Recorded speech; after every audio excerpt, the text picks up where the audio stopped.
Olá, tudo bem? Hoje vamos tratar de um tema importante, energia. Vamos falar um pouco do panorama energético do Brasil e fazer um pouco da referência ao panorama mundial, né? Bom, energia é a capacidade de realizar trabalho, né? Então, quando se fala em energia, se envolve várias formas, né, de produzir trabalho, né? Desde a energia muscular, que é a primeira energia que o homem fez uso, né, dele mesmo. Depois a tração animal, né, que é um outro tipo de energia muscular. E mais tarde usou também elementos da natureza, como o vento, né, a força da água, a famosa energia eólica, energia hidráulica, né, através de mecanismos, energia mecânica, né, a água e o vento sendo utilizados para movimentar rodas d'água, as turbinas de vento. Né. E na sequência vieram as energias, as fontes térmicas de energia, a utilização da lenha a princípio, mais tarde na primeira revolução industrial do carvão mineral, na segunda revolução industrial do petróleo, né? No pós-segunda guerra a energia termonuclear, a partir da fissão do átomo, né? E mais recentemente se faz uso também de energia de maré motriz, geotérmica, né? E nas bases mais modernas também se utiliza hoje energia eólica, através dessas super turbinas aí, né? Esses aerogeradores que chamam. Também temos o hidrogênio líquido, a biomassa, que já se usa desde o passado, né? Mas que ganhou novos formatos, como por exemplo o etanol, a partir da cana, o álcool também tirado do milho, né? Biodiesel, né? Então são formas variadas de utilização de energia, né? A própria força da água através das hidrelétricas e com a advento da eletricidade passou-se a usar também fontes de energia para fins de produção de energia elétrica, né? Aí você tem termoelétrica, movida a carvão, movida a óleo, movida a gás. Aí você tem hidroelétrica, movida a água, a força da água, né? As turbinas eólicas podem produzir energia elétrica, né? As placas de células fotovoltaicas que captam, né, energia solar e produzem corrente elétrica também, né? Combustíveis, né? O etanol para movimentação de automóveis, o biodiesel para movimentação de caminhões, tratores, né? O próprio hidrogênio líquido pode ser usado como combustível, né? A energia geotérmica, que é aquela que você extrai do interior da Terra, né? Nas áreas vulcânicas principalmente, ou de águas termais, né? Também é uma forma de produzir vapor, e esse vapor pode levar ao movimento de turbinas, né? E produzir energia elétrica. Então, assim, são várias as formas de produzir energia elétrica a partir de diversas fontes energéticas, ok? Outra questão que é importante lembrar é que quando se trata de energia, nós estamos falando também de riqueza, de geração de riqueza, de produção de riqueza pelas nações, né? Então, se mede o tamanho do desenvolvimento das nações também pela sua capacidade de consumir energia, produzir energia, obter energia, né? Isso é um medidor do tamanho do desenvolvimento de um país, né? A sua autossuficiência, a busca por uma autossuficiência energética é sempre uma questão, um fator de segurança nacional, né? Envolve questões geopolíticas no mundo inteiro, principalmente o petróleo, que se tornou a maior fonte de energia demandada mundialmente, né? É um elemento forte da geopolítica mundial, envolvendo grandes países, potências mundiais, como Estados Unidos, União Europeia, China, Japão, e os grandes produtores, né, como o Oriente Médio, né, a região do Golfo Pérsico, né, Venezuela, Rússia, né, a Rússia é um grande produtor de petróleo e de gás, né, e abastece ali parte das necessidades europeias, e aí criam-se tensões, né, existe toda uma geopolítica dos dutos, né, por onde o petróleo e o gás é transportado, rotas marítimas internacionais, né, que passam por estreitos, canais, né, zonas controladas por determinados países, e que em determinadas situações de crise essas áreas podem ficar em risco, podem ser fechadas, como já foi fechado o Canal do Suez no Egito, o Estreito de Hormuz no Irã, na entrada do Golfo Pérsico. Então, há toda uma dinâmica que envolve a geopolítica global na questão energética, né? A intervenção de potências estrangeiras em países do Oriente Médio, por exemplo, né? O estrangulamento da Venezuela, por conta de políticas norte-americanas, muitas vezes são vistos como estratégias para domar nações, né? Enfraquecê-las. Já houve caso no Oriente Médio, a invasão do Iraque em 2003, na era Bush, né? O golpe que foi dado no Irã na década de 50, quando derrubou o Mohamed Mossadegh, né, que queria nacionalizar a produção iraniana, findou sendo derrubado por uma operação capitaneada pela Inglaterra, pelos Estados Unidos, né, que tinha interesse em continuar explorando petróleo no Irã através de suas empresas, né, enquanto o governante da época queria nacionalizar a produção. Então, são elementos da geopolítica mundial que envolvem a questão energética. Uma outra questão é a questão ambiental, né? Quando se fala de energia, há um forte componente ambiental aí em relação à questão da poluição, a emissão de gases, né? Os impactos que a extração mineral produz no meio ambiente. Então há todo um debate envolvendo a questão do aquecimento global, do efeito estufa agravado pela emissão de gases estufa, em grande proporção é a queima de combustíveis fósseis, né? Hoje nós temos um mundo ainda muito calcado no combustível fóssil, né? A matriz energética mundial, mais de 80% dela ainda está baseada em petróleo, carvão e gás, né? O petróleo com cerca de 32% da matriz energética mundial, carvão em torno de uns 27%, e o gás natural em torno de 22%. Todos eles fósseis, né? Sendo que o carvão é o mais poluente de todos e o gás o menos poluente dos três, né? E o petróleo o mais demandado mundialmente. O mundo tem diminuído sua demanda gradativa por petróleo, né? Em termos relativos, né? O tamanho da presença do petróleo na matriz energética mundial tem diminuído, né?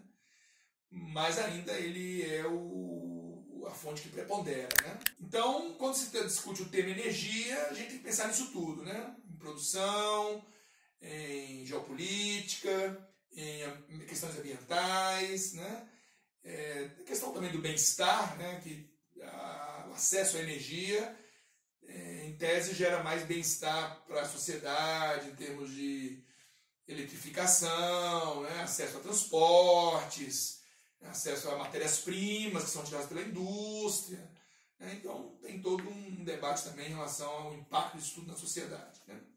Ok? Então a gente vai falar um pouco sobre todo esse universo da energia, com foco maior no Brasil, né? Vamos falar um pouco sobre cada fonte. A começar pelo carvão mineral. O que é o carvão mineral? Ele é uma rocha sedimentar de origem muito mais terrestre do que marinha, né? Ligada a soterramento de vegetais superiores, florestas, né? Que se deu ao longo de várias eras geológicas da Terra, milhões de anos, né? Em que grandes florestas foram soterradas por movimentos geológicos, por glaciações, né? Que é a expansão da camada de gelo. Você sabe que o planeta Terra ele convive com períodos de glaciação e interglaciação, né? Quer dizer, períodos em que a calota polar se expande e períodos que ela recua. Atualmente estaremos num período interglacial, mas já passamos por períodos glaciais. E na medida que essa calota de gelo avançou, ela soterrou florestas, principalmente no hemisfério norte, que é o hemisfério das terras, é o hemisfério onde concentram os continentes, né? Se você olhar o mapa mundo, você vai ver que o hemisfério sul é o hemisfério das águas, né?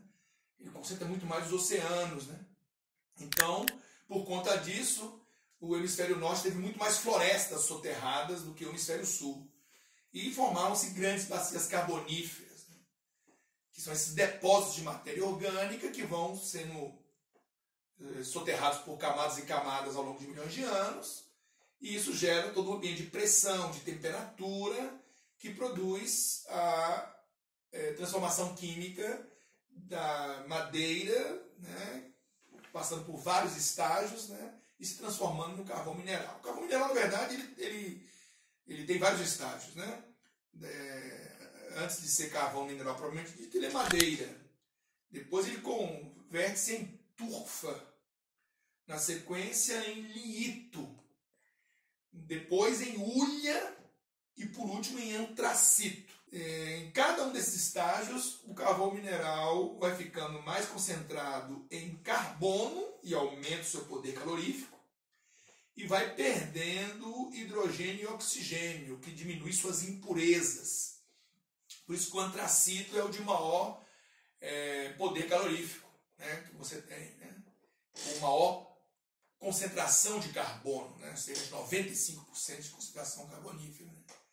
Enquanto a tufa e o lignito são os piores que você tem. Né? Você ainda tem uma concentração de carbono entre 55 e 60 na tufa, aí 60, 75 no lignito, né? Aí a hulha já aumenta mais, né? De 80 a 90, e o antracito mais de 95% de concentração de carbono, né? E aí os poderes caloríficos vão aumentando e as impurezas vão diminuindo quando você vai em direção ao antracito. E quando eu vou em direção à turfa, diminui o poder calorífico, aumenta as impurezas, né? Então há vários tipos de carvão mineral. No Brasil, pessoal, o carvão mineral está muito ligado à região sul do Brasil. As nossas maiores bacias carboníferas estão na região sul, as maiores reservas estão no Rio Grande do Sul, né? E a maior produção está em Santa Catarina. Né? O Rio Grande do Sul ele tem a maior parte absoluta das nossas reservas. Foi por ali que o período glacial, né, as glaciações daqui na América do Sul avançaram de sul para norte, né, claro, do Polo Sul em direção ao norte, e no Brasil alcançou principalmente o sul do Brasil até o sul de São Paulo. Né? Mas as maiores reservas nossas estão no Rio Grande do Sul. Porém, a maior produção em Santa Catarina. Santa Catarina produz o dobro do que o Rio Grande do Sul produz. Temos alguma reserva no Paraná e um pouquinho em São Paulo, mas representativamente mesmo é Rio Grande do Sul e Santa Catarina. Né? Então, em Santa Catarina você tem produção em Lauro Miller, Uruçanga, Siderópolis, Criciúma, né?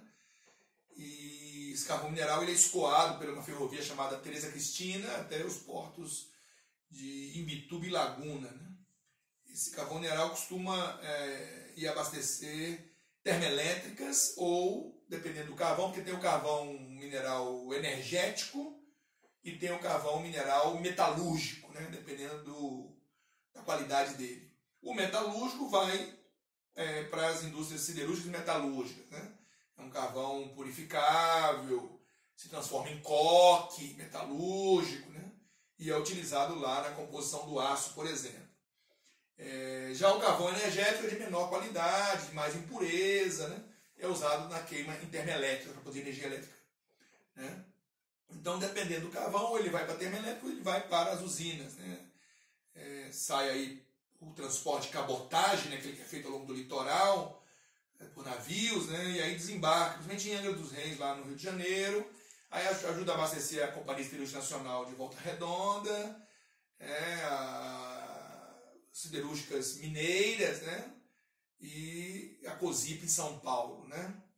E no Rio Grande do Sul também você tem uma grande produção voltada para termoelétricas, né? Principalmente lá no Rio Grande do Sul, para voltar para termoelétricas. Então a gente tem carvão mineral muito concentrado no Brasil, porém é um carvão de baixa qualidade. Né? O carvão brasileiro, em sua grande parte, é lignito, né? Tufo, um pouco de hulha. Né? E boa parte do nosso carvão é do período permiano, né? Do paleozoico, né? Porque o carvão se formou no paleozoico, no mesozoico e no cenozoico. Né? Você tem carvão mineral nessas três etapas. O período carbonífero do paleozoico é o típico período que se fala da formação do carvão, né? Tanto que o nome é carbonífero. Porém, cerca de 25% do carvão foi formado nesse período. Né? Mais da metade dele foi formado no Mesozoico e no Cenozoico. Né? E no Brasil, uma boa parte do nosso carvão é do Permiano, não é nem do Carbonífero, é do Permiano, do Paleozoico. Né? Mas é do Permiano. Né?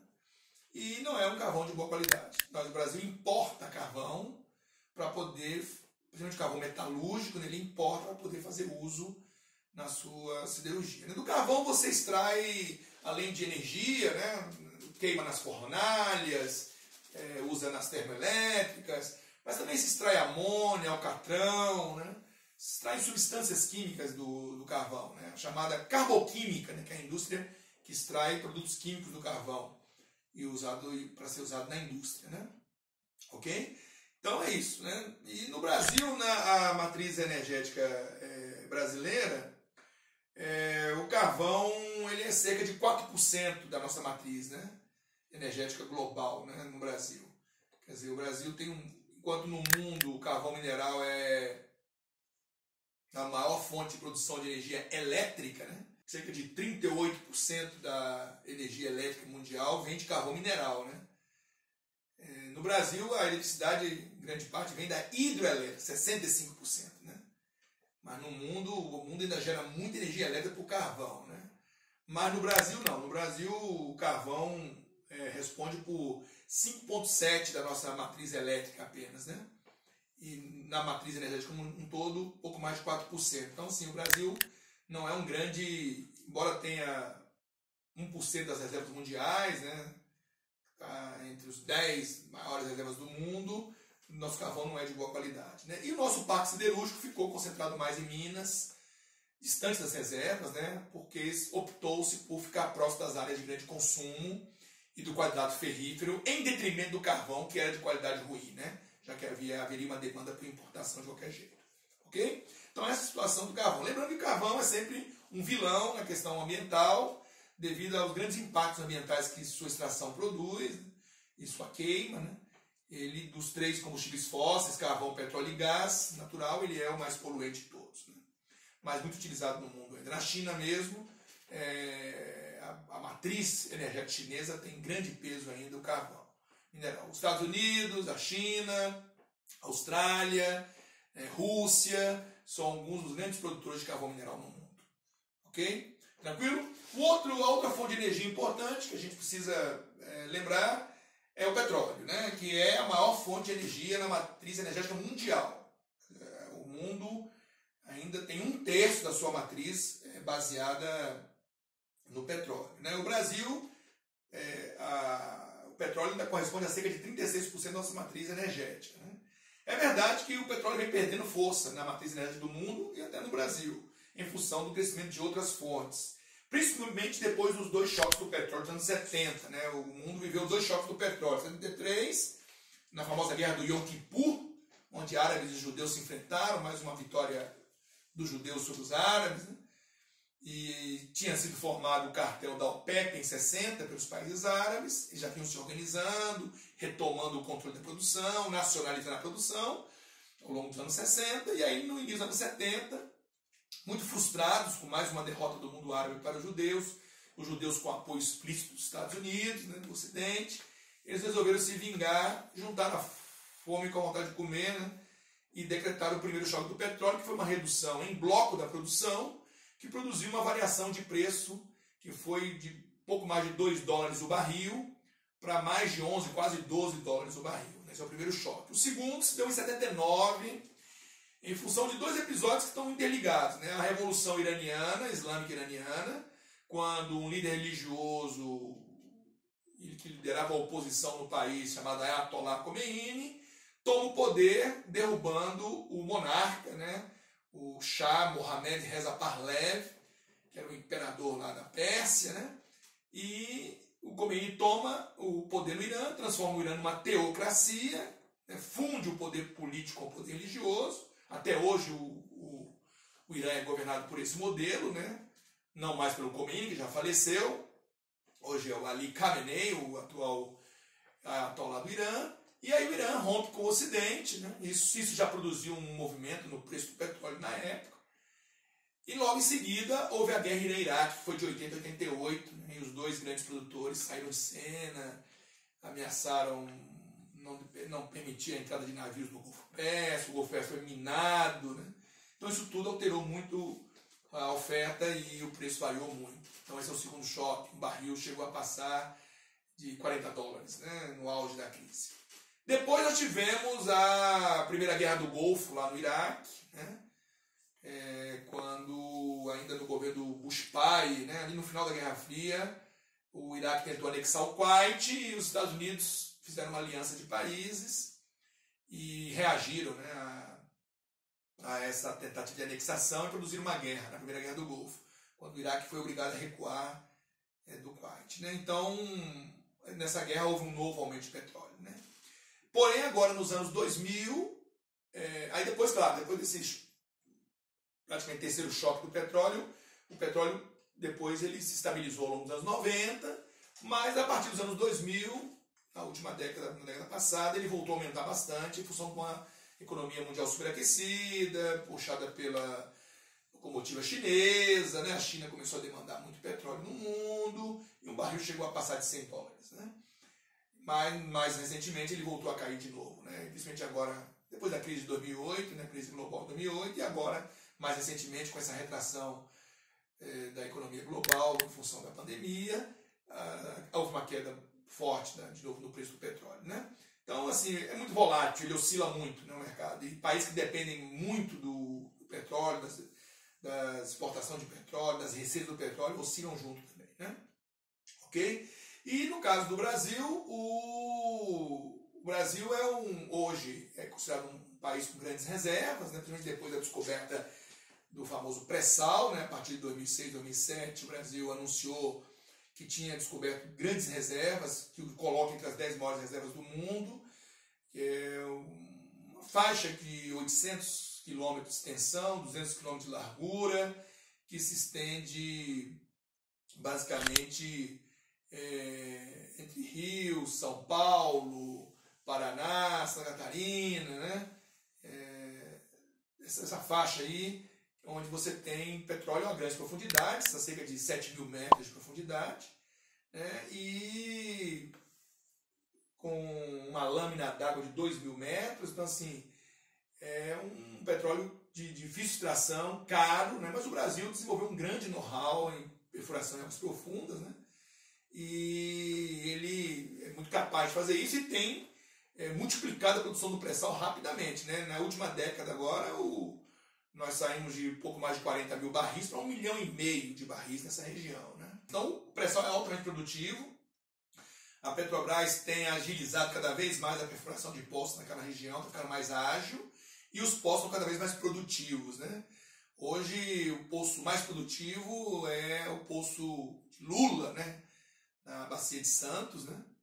Temos também o poço de Mero, né? No bloco de Libra, né? Que eles dividem em blocos, né? E vão dando nomes, né? E dentro dos blocos você tem poços, né? Então esse poço de Mero, ele tem uma lâmina de petróleo que é equivalente a um pão de açúcar, para você entender, no Rio de Janeiro. Pão de açúcar, né? No Rio de Janeiro, né? A espessura da lâmina de óleo, né? Então assim, é muito petróleo que tem ali dentro, né?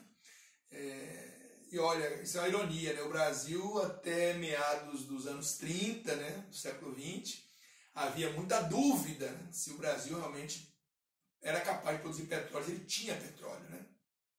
Um debate que se acirrou aqui no Brasil, porque nós encomendávamos a busca de petróleo a empresas estrangeiras, e as empresas, ou porque não achavam, ou porque não queriam achar, nos diziam em relatórios que o Brasil não tinha petróleo, né, em quantidades suficientes e que compensasse a extração. E foi importante a entrada do Estado nisso. Na era Vargas, né, o Vargas criou o Conselho Nacional de Petróleo em 1938, e o Estado assumiu para si essa responsabilidade de prospectar petróleo, né? E aí, em 1939, a gente conseguiu o primeiro poço de petróleo em Lobato, na Bahia, e logo em seguida passamos a ter uma produção mais rentável em Candeias, na Bahia também, né? Já aí no final dos anos 30, início dos anos 40. E em 53, o Getúlio Vargas, quando depois de deposto ele voltou eleito, né? Ele criou a Petrobras, né?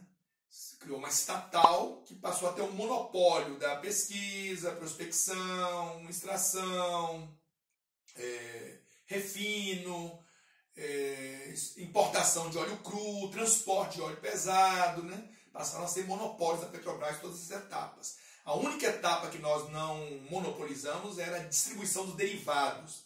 Por isso que sempre convivemos com as bandeiras de várias empresas multinacionais nesse ramo, como a Shell, a Esso, a Texaco, a British Petroleum, né? Quer dizer, uma série de empresas que não a Petrobras, além da Petrobras, distribuíam os derivados, né? Tinham inclusive os postos e tudo mais. Mas o monopólio da Petrobras foi quebrado nos anos 90, durante o governo Fernando Henrique. O Congresso aprovou, dentro daquela onda de neoliberalismo, abertura da economia, privatizações, desregulamentações, optou-se pela quebra do monopólio, né? A Petrobras passou a não ter mais esse monopólio, mas ainda é a empresa que controla os leilões dos poços, né? Ela tem a prioridade de ser operadora quando os poços são leiloados, ela tem ainda o prestígio ainda, e o governo, ela se tornou uma empresa de capital misto, mas o governo federal ainda tem o controle da Petrobras, né? E é justamente nessa empresa, uma das maiores estatais que o Brasil tem, uma das mais respeitadas no mundo, no ramo que opera, né? Que estourou todo aquele escândalo do Petrolão, né? E da Lava Jato, que até hoje tem desdobramentos aí, né? E que levou inclusive a Petrobras à queda de preço do mercado, né? E depois ela passou a se recuperar com um programa de ajuste, compliance, né? Com nova diretoria e tudo mais. Mas é uma gigante, uma empresa muito respeitada, premiada internacionalmente pela capacidade de buscar petróleo em águas profundas principalmente, construção de plataformas, né? Boa parte do petróleo que o Brasil explora é offshore, né? É feito nas plataformas continental, no oceano, né? Temos onshore também, temos produção em continente. Embora o petróleo seja de origem marinha, né? Boa parte do petróleo está ligada à deposição de plânctons, fitoplânctons marinhos, em áreas de pouca oxigenação, né? Onde a matéria orgânica em decomposição vira sapropel, né? E é o sapropel que é a matéria-prima que dá origem ao petróleo. Isso está ligado a uma série de condições, né? Inclusive da pouca porosidade da base da bacia, né? Para o petróleo não se esvair, não desaparecer, né? E o petróleo é muito do Mesozoico, que é o período que ele se formou em grandes quantidades, né? Ele aparece em áreas continentais, porque áreas que hoje estão acima do nível do mar, no passado já estiveram abaixo, né? Então por isso que ele se encontra em áreas continentais. No Brasil nós temos, né, no Rio Grande do Norte, no estado do Amazonas, né? Nós temos produção onshore, né? Mas a boa parte da nossa produção é offshore, é feita na bacia oceânica, né? Na plataforma continental brasileira, beleza? Bom, nos anos 40 e 46, né, após a deposição do Getúlio Vargas, a Constituição de 46 ela abriu para o capital estrangeiro e privado nacional a exploração petrolífera. Isso gerou um movimento chamado Petróleo é Nosso, na época, né? Encampado por políticos, autoridades, né? Que defenderam que o petróleo era uma riqueza nacional e que tinha que ser explorada pelo Estado brasileiro, que o subsolo pertencia ao Estado brasileiro, né? Por isso, quando o Getúlio volta, ele já cria a Petrobras em 53, né? Para criar essa política, né? E a Petrobras se torna uma gigante com investimentos estatais, né? Pesquisa de universidades federais, órgãos de pesquisa do Estado, né? E se torna um gigante. Com a descoberta do pré-sal, mais recentemente, o Brasil passou a rever a sua política de royalties, de participação especial, né? Porque existe toda uma remuneração de estados e municípios produtores, né? E houve um debate em relação a isso no Congresso, que produziu inclusive uma lei, né? Que redistribuía esses valores concedidos a estados e municípios, beneficiando todo o país, e não apenas os estados e municípios produtores e afetados, né? E esse foi um debate grande, porque os estados até então acostumados a receber bilhões em royalties e participações especiais, como por exemplo Rio de Janeiro, Espírito Santo, não ficaram quietos, né? E se mobilizaram para poder impedir, pelo menos, que a nova lei agisse sobre os campos que já produziam até então, né? E isso vai gerar, inclusive, uma demanda, vai ser aprovado pelo Congresso, a lei, mas o Estado do Rio vai entrar com ação no Supremo Tribunal Federal, né, para rever essa redistribuição de royalties e participações especiais. E até hoje isso está no Supremo Tribunal, ainda não foi julgado, né, já foi adiado. A ministra Carmen Lúcia suspendeu a lei através de uma liminar. O Toffoli, que presidiu até pouco tempo agora o Supremo Tribunal, chegou a marcar uma data de julgamento, depois desmarcou, né? Mas está aí na ponta aí da lança aí para poder discutir esse tema e vai gerar uma discussão bem acalorada. A gente vai poder falar disso no nosso próximo encontro. Um grande abraço e até a próxima.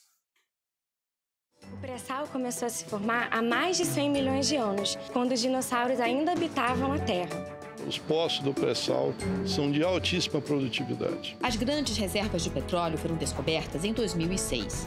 2 anos depois, o Brasil já começava a produzir petróleo retirado do pré-sal. E hoje, quando a gente olha para trás, né, era muito desconhecido. Já são 10 anos vencendo desafios. E para isso, as equipes contam com tecnologia especialmente desenvolvida para o pré-sal. Muitas soluções saíram do Centro de Pesquisa da Petrobras, o CENPES, no Rio de Janeiro. Aqui, pesquisadores inventaram técnicas que não existiam no mercado. Por exemplo, os geofísicos desenvolveram técnicas de processamento muito especiais, matemática pesada, para tentar mostrar de maneira mais óbvia onde que estava a rocha de pré-sal. A área do pré-sal fica a 300 quilômetros da costa e vai do Espírito Santo a Santa Catarina, uma extensão de 800 quilômetros. O petróleo está a 7.000 metros de profundidade, abaixo de uma espessa camada de sal, que funciona como um selo. Ao contrário do que muita gente acha, que o petróleo está em piscinas debaixo do mar, o petróleo se aloja nesses buracos, nesses poros. Muitas dessas rochas estão no fundo da Bacia de Santos, no litoral de São Paulo.